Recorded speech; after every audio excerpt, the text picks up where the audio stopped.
भगवान आगे बताते हैं, जो जीव जन्म मरण के चक्र में फंसे हुए हैं, वे करोड़ों बार अलग अलग योनियों में जन्म लेते हैं। कीट, पतंग, पशु, पक्षी, जलचर, पेड़ आदि। इन सभी योनियों में बार बार जन्म लेने के बाद जब कोई जीव अपना बहुत सारा पुण्य अर्जित करता है, तब कहीं जाकर उसे मनुष्य जन्म मिलता है। इस प्रकार का जन्म बहुत ही दुर्लभ है। यह कोई साधारण बात नहीं है। यह आत्मा के लिए मोक्ष प्राप्त करने का सीधा द्वार है। मनुष्य शरीर पाकर भी जो मोक्ष न पाए, वह सबसे बड़ा पापी है। भगवान विष्णु एक कठोर लेकिन सच्चा वाक्य कहते हैं, जिस जीव को लाखों योनियों में भटकने के बाद यह दुर्लभ मनुष्य शरीर मिला, और अगर वह इस जीवन में भी तत्वज्ञान प्राप्त करके मोक्ष की ओर नहीं बढ़ा, तो उससे बड़ा पापी और कोई नहीं। इसका अर्थ यह हुआ कि जिसे ज्ञान पाने का अवसर मिला, जिसने मानव जीवन की सीढ़ी पाई, फिर भी जिसने उसे माया, भोग और अज्ञान में गंवा दिया, वह आत्मा स्वयं अपना ही अहित कर रही है। मुख्य शिक्षा सार। संसार में 84 लाख योनियां हैं, लेकिन केवल मनुष्य योनि ज्ञान और मोक्ष के लिए उपयुक्त है। यह जन्म करोड़ों जन्मों के पुण्य का फल है। इसे गंवाना सबसे बड़ी मूर्खता और पाप है। हमें मनुष्य जीवन में रहते हुए आत्मा, धर्म और परमात्मा को जानने का प्रयास करना चाहिए। मनुष्य शरीर परम उपहार और साधना का माध्यम। भगवान कहते हैं, जो व्यक्ति उत्तम मनुष्य शरीर प्राप्त करता है और उसके साथ स्वस्थ, सुंदर और पूर्ण इंद्रियां भी उसे मिलती हैं, फिर भी यदि वह अपने आत्मकल्याण का विचार नहीं करता, तो ऐसा व्यक्ति ब्रह्मघातक कहलाता है। ब्रह्मघातक का अर्थ क्या है? इसका मतलब है, जो स्वयं के आत्मा का विनाश करता है, अपनी मुक्ति का मार्ग बंद करता है। ऐसा व्यक्ति जैसे शरीर होते हुए भी आत्मा का मूल्य नहीं समझता, और यह सबसे बड़ा अपराध है। शरीर और धन ये दोनों साधन हैं पुण्य कमाने के। भगवान आगे कहते हैं, शरीर के बिना कोई भी पुण्य कर्म संभव नहीं है। नहीं कोई धर्म, न कोई योग, न ज्ञान। इसलिए शरीर और धन, इन दोनों की रक्षा करनी चाहिए, क्योंकि ये पुण्य कमाने के मुख्य साधन हैं।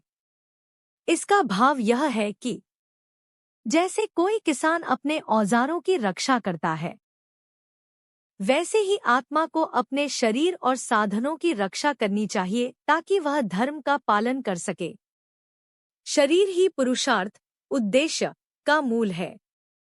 मनुष्य को सदैव शरीर की रक्षा करनी चाहिए, क्योंकि यही एकमात्र साधन है जिससे 4 पुरुषार्थ धर्म, अर्थ, काम, मोक्ष को प्राप्त किया जा सकता है। जीवित रहते ही आत्मा अपने कल्याण की ओर कदम बढ़ा सकता है। 4 पुरुषार्थ: धर्म, कर्तव्य और नीति, अर्थ, धन, संसाधन, काम, इच्छाओं की पूर्ति, मोक्ष, आत्मा की अंतिम मुक्ति। इन सभी की प्राप्ति शरीर के माध्यम से ही संभव है।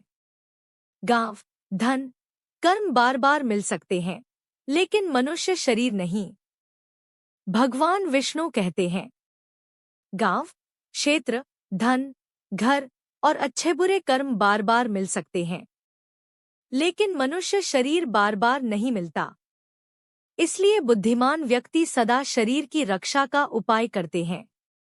मतलब यह कि धन चला गया तो फिर से आ सकता है, घर उजड़ गया तो फिर बन सकता है, लेकिन अगर यह मनुष्य शरीर चला गया और वह भी बिना किसी साधना के, तो अगली बार यह कब मिलेगा, कोई नहीं जानता। कुष्ठ रोगी भी शरीर छोड़ना नहीं चाहता। क्यों? यहाँ तक कि कुष्ठ जैसे कष्टदायक रोग से पीड़ित भोगने होंगे, यह सब उसी के कर्मों द्वारा तय होता है। मुख्य बात क्या है? जीव और परमात्मा अलग नहीं है, लेकिन अज्ञान के कारण जीव स्वयं को परमात्मा से अलग मान बैठा है। जब यह जीव सच्चा ज्ञान प्राप्त करता है और अपने कर्मों से ऊपर उठकर आत्मस्वरूप को पहचानता है, तब वह मोक्ष की ओर बढ़ता है। निष्कर्ष: परमात्मा सर्वशक्तिमान, शुद्ध और अद्वितीय है। हम सभी उसी परमात्मा के अंश हैं। लेकिन अज्ञान और कर्मों के कारण हम संसार में भटक रहे हैं। सच्चा ज्ञान और धर्म का पालन करके ही हम इस चक्र से मुक्ति पा सकते हैं। जीव की लंबी यात्रा का वर्णन सरल और विस्तार से भगवान कहते हैं। हे खग, गरुड़ जी, जब जीव एक बार मृत्यु को प्राप्त करता है तो वह पूरी तरह नष्ट नहीं होता, बल्कि एक अत्यंत सूक्ष्म रूप में, जिसे लिंग शरीर कहते हैं, बना रहता है। लिंग शरीर क्या होता है? यह सूक्ष्म शरीर होता है जो आत्मा के साथ चिपका रहता है। इसमें जीव के संस्कार, इच्छाएं, कर्मों के प्रभाव और आध्यात्मिक स्थिति संग्रहित होती है। यही लिंग शरीर पुनर्जन्म के चक्र को बनाए रखता है, जब तक कि जीव मोक्ष प्राप्त न कर ले। जीव का पुनर्जन्म अनेक योनियों में भटकाव। भगवान बताते हैं कि यह लिंग शरीर मोक्ष प्राप्त करने से पहले अनेक प्रकार की योनियों में बार बार प्रवेश करता है। स्थावर योनियां जैसे वृक्ष, लता, पौधे आदि। ये जड़ जीव होते हैं जिनमें चेतना बहुत सूक्ष्म होती है। फिर कृमि योनियां जैसे कीड़े मकोड़े। इसके बाद जलचर योनियां, मछलियां, जल में रहने वाले जीव। फिर पक्षी योनियां जैसे चिड़िया, गरुड़, हंस आदि। इसके बाद पशु योनियां जैसे गाय, कुत्ता, हाथी आदि। फिर किसी पुण्य के प्रभाव से जीव को पुनः मनुष्य योनि प्राप्त होती है, जो मोक्ष प्राप्त करने का एकमात्र अवसर होती है। मनुष्य शरीर मोक्ष का द्वार। जब जीव मनुष्य बनता है और यदि वह धर्म का पालन करता है तो उसे आगे धार्मिक पुरुष की स्थिति मिलती है। वहां से वह देवता की योनि तक पहुंच सकता है। और इन ऊंची योनियों के बाद यदि वह फिर भी परम सत्य को जान ले तो वह मोक्ष का अधिकारी बनता है। जीवन के 4 प्रकार के जन्म और उनमें फंसना। जीव 4 प्रकार के शरीरों को बार बार प्राप्त करता है। उद्भिज्ज, जो जमीन से उत्पन्न होते हैं, जैसे पौधे, पेड़। स्वेदज, पसीने या नमी से उत्पन्न जीव, जैसे कीड़े मकोड़े। अंडज, अंडों से उत्पन्न, जैसे पक्षी, सरीसृप। जरायुज, गर्भ से उत्पन्न, जैसे मनुष्य, पशु। इन सभी योनियों को सैकड़ों हजारों बार भोगकर अगर पुण्य प्रबल हो और आत्मा जागृत हो जाए तो जीव को मनुष्य जन्म मिलता है। अंतिम संदेश: मनुष्य जन्म बहुत दुर्लभ है। इसे पाकर अगर जीव ज्ञान प्राप्त कर ले, अर्थात आत्मा और परमात्मा का सत्य समझ ले, तो वह इस जन्म मरण के चक्र से मुक्त होकर मोक्ष को प्राप्त कर सकता है। जीवों की 84 लाख योनियां केवल मनुष्य ही ज्ञानी बन सकता है। भगवान विष्णु गरुड़ जी को बताते हैं, इस संसार में कुल 84 लाख योनियां जीवन के प्रकार हैं, जैसे कीट, पक्षी, पशु, जलचर, वनस्पति आदि। लेकिन इन सभी योनियों में केवल मनुष्य योनि ही ऐसी है जिसमें जीव तत्वज्ञान यानी आत्मा परमात्मा के ज्ञान को समझ सकता है। तत्वज्ञान का अर्थ है यह जानना कि मैं यह शरीर नहीं हूँ, मैं आत्मा हूँ। मेरा परम लक्ष्य मोक्ष, मुक्ति है। मैं परमात्मा का अंश हूँ, उसी में मुझे लीन होना है। हजारों लाखों जन्मों का पुण्य फल है मनुष्य जन्म। भगवान आगे बताते हैं, जो जीव जन्म मरण के चक्र में फंसे हुए हैं वे करोड़ों बार अलग अलग योनियों में जन्म लेते हैं। कीट, पतंग, पशु, पक्षी, जलचर, पेड़ आदि। इन सभी योनियों में बार बार जन्म लेने के बाद जब कोई जीव अपना बहुत सारा पुण्य अर्जित करता है तब कहीं जाकर उसे मनुष्य जन्म मिलता है। इस प्रकार का जन्म बहुत ही दुर्लभ है। यह कोई साधारण बात नहीं है। यह आत्मा के लिए मोक्ष प्राप्त करने का सीधा द्वार है। मनुष्य शरीर पाकर भी जो मोक्ष न पाए वह सबसे बड़ा पापी है। भगवान विष्णु एक कठोर लेकिन सच्चा वाक्य कहते हैं। जिस जीव को लाखों योनियों में भटकने के बाद यह दुर्लभ मनुष्य शरीर मिला, और अगर वह इस जीवन में भी तत्वज्ञान प्राप्त करके मोक्ष की ओर नहीं बढ़ा, तो उससे बड़ा पापी और कोई नहीं। इसका अर्थ यह हुआ कि जिसे ज्ञान पाने का अवसर मिला, जिसने मानव जीवन की सीढ़ी पाई, फिर भी जिसने उसे माया, भोग और अज्ञान में गंवा दिया, वह आत्मा स्वयं अपना ही अहित कर रही है। मुख्य शिक्षा सार। संसार में 84 लाख योनियां हैं, लेकिन केवल मनुष्य योनि ज्ञान और मोक्ष के लिए उपयुक्त है। यह जन्म करोड़ों जन्मों के पुण्य का फल है। इसे गंवाना सबसे बड़ी मूर्खता और पाप है। हमें मनुष्य जीवन में रहते हुए आत्मा, धर्म और परमात्मा को जानने का प्रयास करना चाहिए। मनुष्य शरीर परम उपहार और साधना का माध्यम। भगवान कहते हैं, जो व्यक्ति उत्तम मनुष्य शरीर प्राप्त करता है और उसके साथ स्वस्थ, सुंदर और पूर्ण इंद्रियां भी उसे मिलती हैं, फिर भी यदि वह अपने आत्मकल्याण का विचार नहीं करता, तो ऐसा व्यक्ति ब्रह्मघातक कहलाता है। ब्रह्मघातक का अर्थ क्या है? इसका मतलब है जो स्वयं के आत्मा का विनाश करता है, अपनी मुक्ति का मार्ग बंद करता है। ऐसा व्यक्ति जैसे शरीर होते हुए भी आत्मा का मूल्य नहीं समझता, और यह सबसे बड़ा अपराध है। शरीर और धन ये दोनों साधन हैं पुण्य कमाने के। भगवान आगे कहते हैं, शरीर के बिना कोई भी पुण्य कर्म संभव नहीं है। नहीं कोई धर्म, न कोई योग, न ज्ञान। इसलिए शरीर और धन, इन दोनों की रक्षा करनी चाहिए, क्योंकि ये पुण्य कमाने के मुख्य साधन हैं। इसका भाव यह है कि जैसे कोई किसान अपने औजारों की रक्षा करता है, वैसे ही आत्मा को अपने शरीर और साधनों की रक्षा करनी चाहिए, ताकि वह धर्म का पालन कर सके। शरीर ही पुरुषार्थ, उद्देश्य का मूल है। मनुष्य को सदैव शरीर की रक्षा करनी चाहिए, क्योंकि यही एकमात्र साधन है जिससे 4 पुरुषार्थ धर्म, अर्थ, काम, मोक्ष को प्राप्त किया जा सकता है। जीवित रहते ही आत्मा अपने कल्याण की ओर कदम बढ़ा सकता है। 4 पुरुषार्थ: धर्म, कर्तव्य और नीति, अर्थ, धन, संसाधन, काम, इच्छाओं की पूर्ति, मोक्ष, आत्मा की अंतिम मुक्ति। इन सभी की प्राप्ति शरीर के माध्यम से ही संभव है।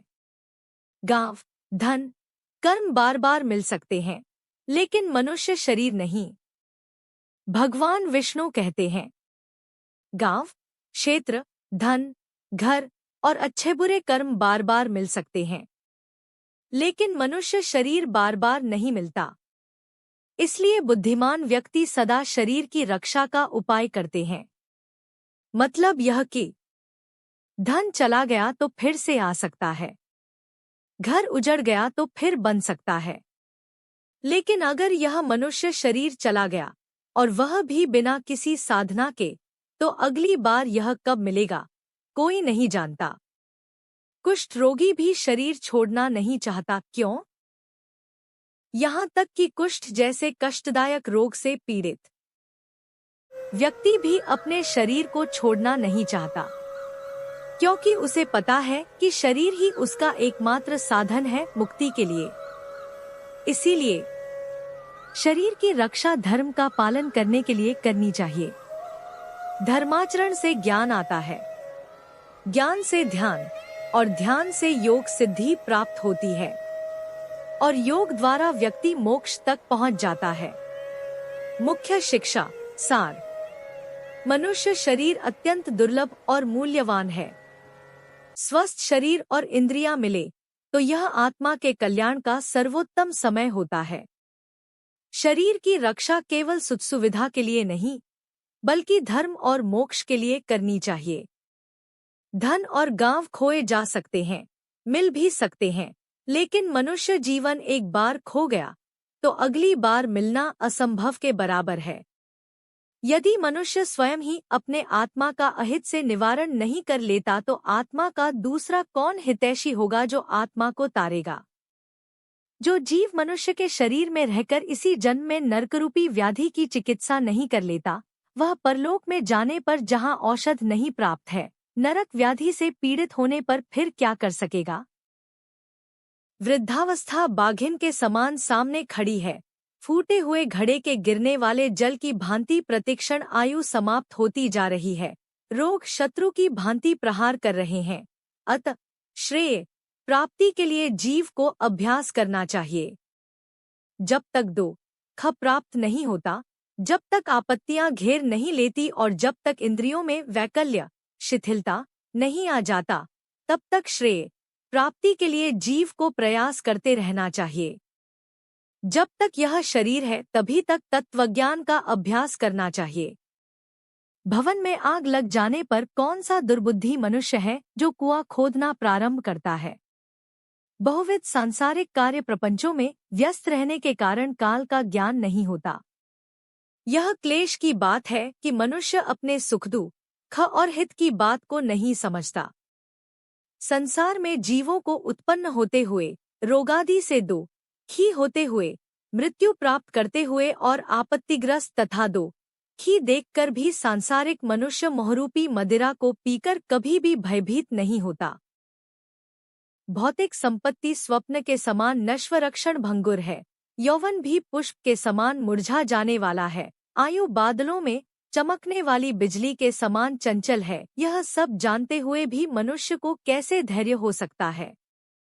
एक तो मनुष्य की 100 वर्ष की आयु ही बहुत थोड़ी है, उसमें भी निद्रा और आलस्य के वशीभूत होकर उसका आधा भाग बीत जाता है और जो शेष है वह भी बाल्यावस्था, रोग और जरा में होने वाले दुख से चला जाता है और जो थोड़ा बचा वह भी निष्फल ही बीत जाता है।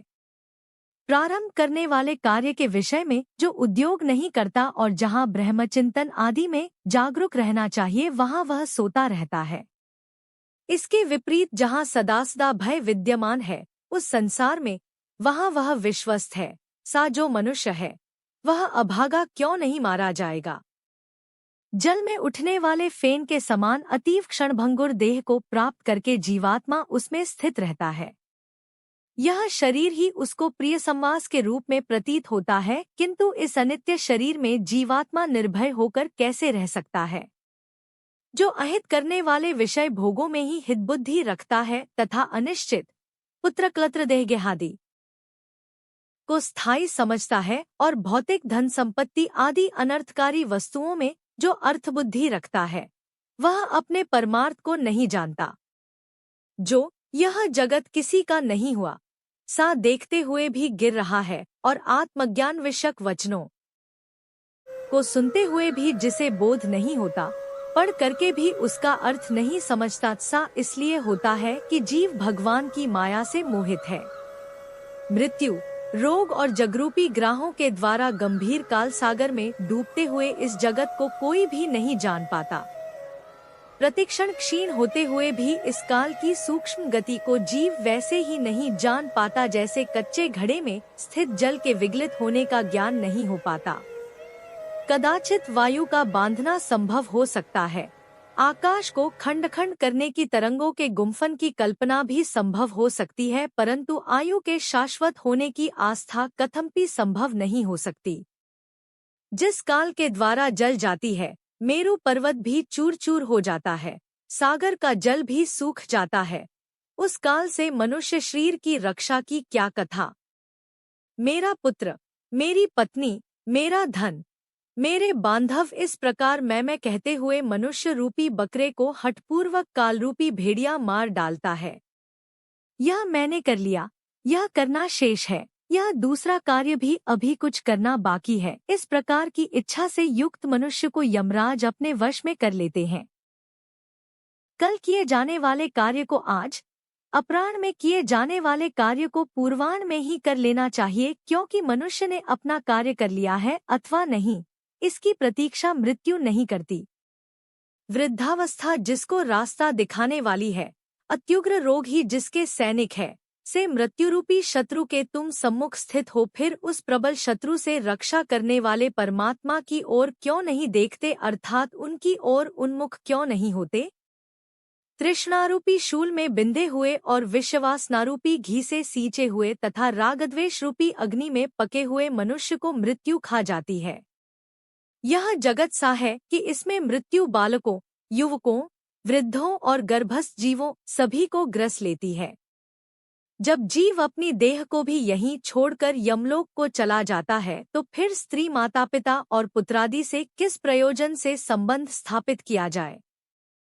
यह संसार दुख का मूल कारण है, इसलिए इस संसार से जिसका संबंध है वही दुखी है, और जिसने इस जगत का त्याग किया वही मनुष्य सुखी है। दूसरा कोई भी कहीं भी सुखी नहीं है। यह संसार सभी प्रकार के दुखों का उत्पत्ति स्थान है, सभी आपत्तियों का घर है और सभी पापों का आश्रय स्थान है, इसलिए से संसार को क्षणमात्र में त्याग देना चाहिए। लौ एवं लकड़ी के पाशों से बंधा हुआ मनुष्य मुक्त हो सकता है, किंतु पुत्र और पत्नी रूपी पाशों से बंधा हुआ मनुष्य कभी भी मुक्त नहीं हो सकता। मनुष्य अपने मन को प्रिय लगने वाले इस जगत में जितने पदार्थों से संबंध बनाता जाता है, उतनी ही अधिक शोक की कीलें उसके हृदय में गढ़ती जाती हैं। यह बड़े खेद की बात है कि मनुष्य की देह में स्थित शब्दस्पर्श रूप रसगंध विषयों का आहार करने वाले इंद्रियरूपी चोरों ने इस लोक के समस्त धन को अपहरित करके इसे नष्ट कर दिया है, अर्थात परलोक के लिए हितकारी धर्मरूपी जो धन है उसका इंद्रियों ने हरण कर लिया है।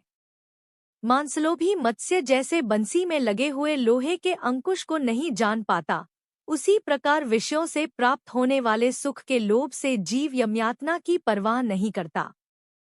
हे गरुड़, जो अपने हित और अहित को नहीं जानते, सदा कुमार पर चलने वाले हैं और मात्र पेट भरने में ही जिनका सारा अध्यवसाय रहता है, वे मनुष्य नरकगामी हैं। निद्रा, मैथुन और आहार आदि की स्वाभाविक प्रवृत्ति सभी प्राणियों में समान रूप से विद्यमान रहती है। उनमें जो वास्तविक हितहित को जानने वाला ज्ञानवान है वह मनुष्य कहा जाता है, और उस ज्ञान से जो शून्य है वह पशु कहलाता है। मूर्ख मनुष्य प्रात काल मलमूत्रों के वेग से, मध्य दिन में क्षुधा और तृषा से तथा रात्रि में काम, क्रीड़ा और निद्रा से बाधित रहते हैं। हाय, यह खेद की बात है कि अज्ञान से मोहित होकर सभी जीव अपनी देह, धन, पत्नी आदि में आसक्त होकर बार बार पैदा होते हैं और मर जाते हैं। इसलिए सदा आसक्ति का त्याग कर देना चाहिए, और यदि उसका सर्वथा त्याग न हो सके तो महापुरुषों के साथ संबंध बनाना चाहिए, क्योंकि संत पुरुष संसारासक्ति रूपी रोग के भेषज हैं। सत्संग और विवेक ये दोनों ही व्यक्ति के दो निर्मल नेत्र हैं। जिस व्यक्ति के पास ये नहीं है वह अंधा है। अंधा मनुष्य कुमारगामी क्यों नहीं होगा? अपने अपने वर्ण और आश्रम के लिए शास्त्र बोधित आचारों का पालन करने में संलग्न रहने वाले सभी मनुष्य यदि परम धर्म को नहीं जानते तो वे दंभाचारी व्यर्थ में नष्ट हो जाते हैं। कुछ लोग अनेक प्रकार की क्रियाओं को करने का प्रयत्न करते हैं और कुछ अन्य व्रत, उपवास आदि में संलग्न रहते हैं। अज्ञान से आवृत आत्मा वाले कुछ लोग ढोंगी बनकर विचरण करते हैं। कर्मकांड में आस्था रखने वाले मनुष्य शास्त्रबोधित नाम मात्र की फलश्रुतियों से संतुष्ट होकर के मंत्रोच्चारण और होमादि कृत्यों से तथा यज्ञ से विस्तृत विधानों से भ्रांत रहते हैं, उन्हीं में उलझे रहते हैं। मेरी माया से विमोहित होकर शरीर को सुखाने वाले मूर्ख लोग एक भुक्त, उपवास आदि व्रतों का आचरण करके परोक्ष परमति को प्राप्त करना चाहते हैं। शरीर को दंड देने मात्र से क्या अविवेकी पुरुषों को मुक्ति प्राप्त हो सकती है? वल्मीक सांप की बाबी को ताड़न करने मात्र से क्या कहीं भी महासर्प की मृत्यु होती है? बड़ी लंबी जटाओं के भार को ढोने वाले और मृगचर्म आदि से युक्त दाम्भिक पुरुष वेश धारण करके ज्ञानी की भांति ही लोक में भ्रमण करते हैं और लोगों को भी भ्रमित करते हैं। सांसारिक सुख में आसक्त जो व्यक्ति मैं ब्रह्मज्ञानी हूँ सा कहता है, वह कर्म मार्ग तथा ब्रह्मज्ञान मार्ग दोनों मार्गों से भ्रष्ट हो जाता है उसे चांडाल की भांति छोड़ देना चाहिए। संसार में, घर में और अरण्य में लज्जा त्याग कर समान रूप से नग्न होकर गर्दाभादी पशु भी विचरण करते हैं, तो क्या इस आचरण से वे संसार से विरक्त हो जाते हैं? यदि मिट्टी और भस्म के धारण करने मात्र से मनुष्य मुक्त हो जाए तो मिट्टी और भस्म में शयन करने वाला वह कुत्ता भी क्या मुक्ति प्राप्त कर लेगा? घासपात और जल का आहार करने वाले तथा निरंतर जंगल में निवास करने वाले शृंगाल, चूहे तथा मृग आदि पशु भी क्या तपस्वी योगी हो जाते हैं? अर्थात अन्न छोड़ देने, ग्राम या नगर में निवास छोड़कर वन में रहने मात्र से कोई सन्यासी नहीं हो जाता। मंडूक अर्थात मेढक और मत्स्य आदि जलचर जीव जन्म से लेकर मृत्यु पर्यंत गंगा आदि नदियों में निवास करते हैं, तो क्या वे योगी हो जाते हैं? कबूतर शिलवृत्ति, कंकड़ का आहार करने वाले हैं तथा चातक कभी भी भूमि पर स्थित जल को नहीं पीते, तो क्या इससे वे व्रती हो जाते हैं? इसलिए हे खगेश्वर, पूर्वोक्त संपूर्ण कर्मानुष्ठान केवल लोकरंजन मात्र के लिए है। मोक्ष का अकरण तो साक्षात तत्वज्ञान ही है। हे खग, षड्दर्शन रूपी महाकूप में पड़े हुए मनुष्य रूपी पशु परमार्थ को नहीं जानते हैं, क्योंकि वे पशुपाश से नियंत्रित रहते हैं। वेद और शास्त्र रूपी घोर समुद्र में इधर-उधर ले जाए जाते हुए कुतार्किक व्यक्ति षडूर्मियों, क्षुधा पिपासा, शोकमोह और जन्म मृत्यु को षडूर्मी कहा जाता है से ग्रस्त होकर स्थित रहते हैं। वेदशास्त्र और पुराणों को जानने वाला भी जो मनुष्य परमार्थ को नहीं जानता, विडंबनाग्रस्त उसका पूर्वोक्त संपूर्ण ज्ञान कोए के काव-काव करने जैसा है। परम तत्व से पराडमुख जीव यह ज्ञान है, यह ज्ञेय है, इसी चिंता से व्याकुल होकर रात दिन शास्त्रों का अध्ययन करते हैं।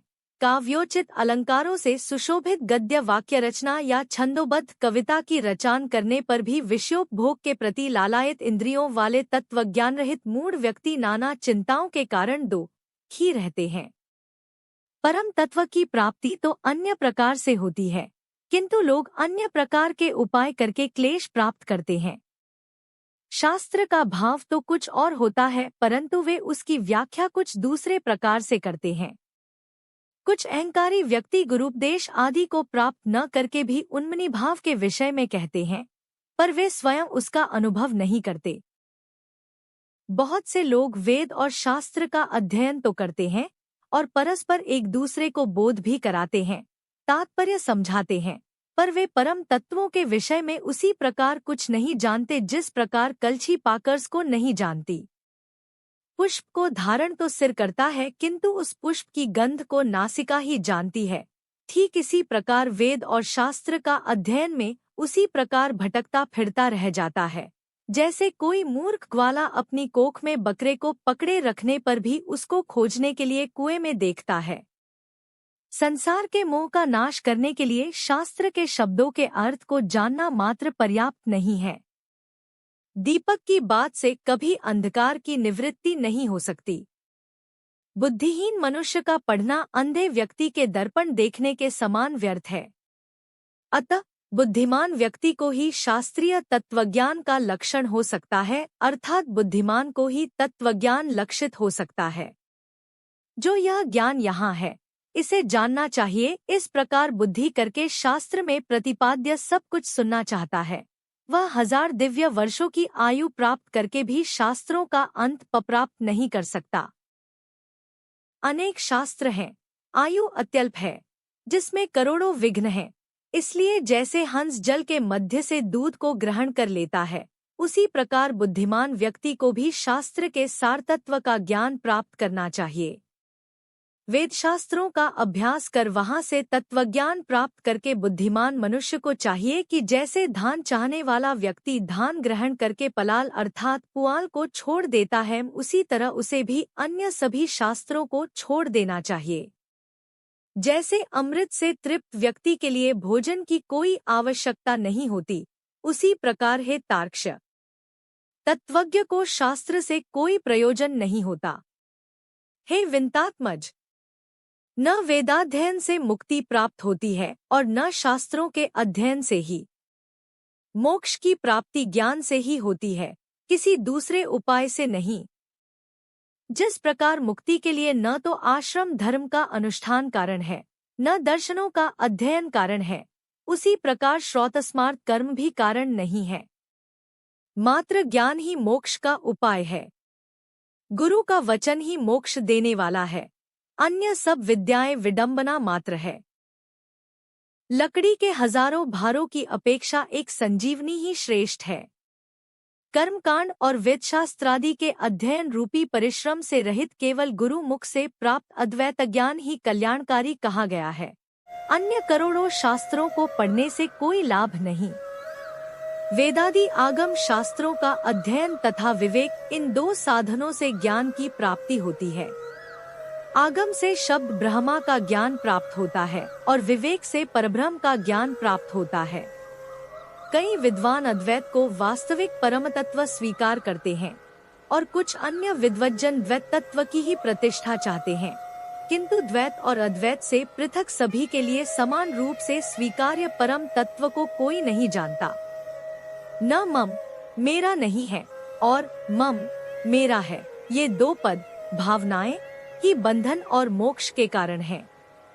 मम बुद्धि करने से प्राणी बंधन को प्राप्त होता है और मेरा नहीं है, इस प्रकार की भावना करने से मुक्त होता है। कर्म वही है जो बंधन का हेतु नहीं होता तथा विद्या वही है जो मोक्ष प्रदान करा दे, और इससे अतिरिक्त कर्म केवल श्रम मात्र के हेतु हैं, जो शरीर के लिए क्लेशप्रद हैं, तथा अन्य प्रकार की विद्या शिल्प चातुर्य मात्र है। जब तक कर्म किए जाते हैं, जब तक संसार में आसक्ति रहती है, जब तक इंद्रियों का चांचल्य बना रहता है, तब तक तत्वज्ञान की बात ही कहाँ हो सकती है। जब तक देहाभिमान, देह को अपना स्वरूप मानना है, जब तक ममता रहती है, जब तक प्रयत्नों का वेग रहता है, जब तक संकल्प की कल्पना होती रहती है, जब तक मन स्थिर नहीं हो जाता, जब तक शास्त्र का चिंतन नहीं किया जाता तथा जब तक गुरु की कृपा नहीं प्राप्त होती, तब तक तत्वज्ञान की चर्चा ही कहाँ होती है। तप, व्रत, तीर्थ, जप, होम तथा पूजा आदि सत्कर्मों का अनुष्ठान तथा वेद, शास्त्र और आगम की कथा तभी तक उपयोगी है जब तक जीव को तत्वज्ञान प्राप्त नहीं हो जाता। इसलिए हे तार्क्ष, यदि अपने मोक्ष की इच्छा हो तो सर्वदा संपूर्ण प्रयत्नों का सभी अवस्थाओं में निरंतर अनुष्ठान करके तत्वज्ञान की प्राप्ति में संलग्न रहना चाहिए। जो प्राणी आधि भौतिक, आधि दैविक, आध्यात्मिक ताप त्रय से सदा संतप्त रहता है, उसे मोक्ष वृक्ष की छाया का आश्रयण करना चाहिए। जिस मोक्ष वृक्ष का पुष्प धर्म और ज्ञान स्वरूप है तथा फल स्वर्ग एवं मोक्ष है। इसलिए श्री गुरु मुख से आत्म तत्व विषय ज्ञान प्राप्त करना चाहिए। ज्ञान हो जाने पर प्राणी इस घोर संसार बंधन से सुखपूर्वक मुक्त हो जाता ही। हे तार्क्ष, मैं तत्वज्ञानी पुरुष के द्वारा किए जाने वाले अंतिम कृत्य के विषय में तुम्हें बताता हूँ। सुनो। जिस उपाय को करके जीव को ब्रह्म निर्वाण संज्ञक मोक्ष की प्राप्ति होती है, अंतकाल के आ जाने पर पुरुष भय छोड़कर अनासक्ति रूपी शस्त्र से देहगेहादि विषक ममत्व को काट डाले। वह धीर पुरुष घर से निकलकर पवित्र तीर्थ के जल में स्नान करके पवित्र और एकांत देश में विधिवत आसन लगाकर बैठ जाएं और शुद्ध परम त्रिवृत ब्रह्माक्षर अर्थात ओंकार का मन से अभ्यास करे तथा ब्रह्मबीज स्वरूप ओंकार का निरंतर स्मरण करके श्वास को जीतकर मन को नियंत्रित करे।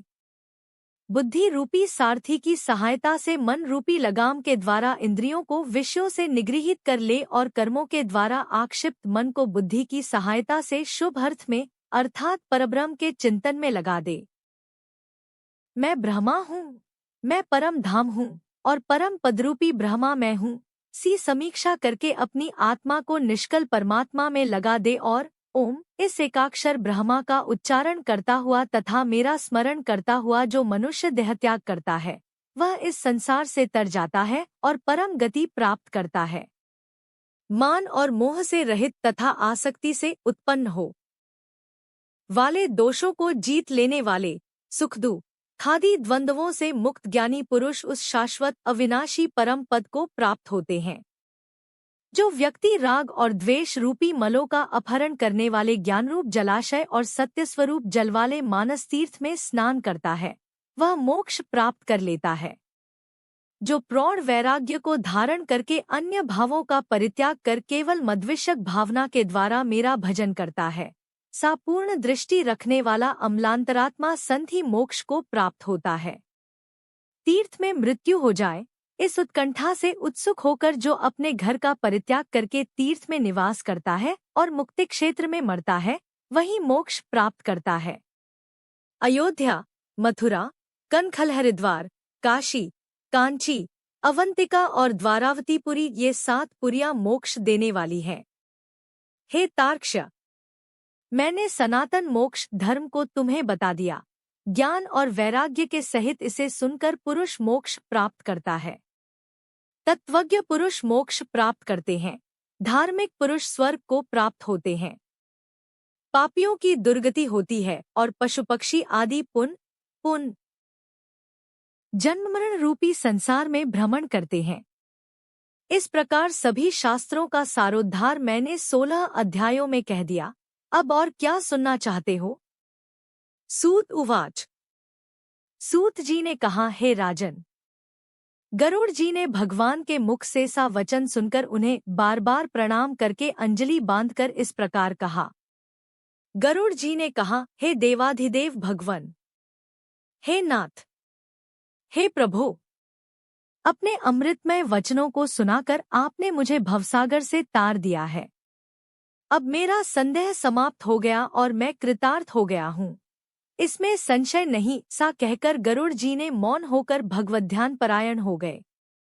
स्मरण करने से जो दुर्गति का हरण कर लेते हैं, पूजन और यज्ञ के द्वारा जो सद्गति प्रदान करते हैं और अपनी परम भक्ति के द्वारा जो मुक्ति प्रदान करते हैं, वे हति मेरी रक्षा करें। इस प्रकार गरुड़ पुराण के अंतर्गत सारोद्धार में भगवान विष्णु और गरुड़ के संवाद में मोक्षधर्म निरूपण नामक 16वां अध्याय पूरा हुआ।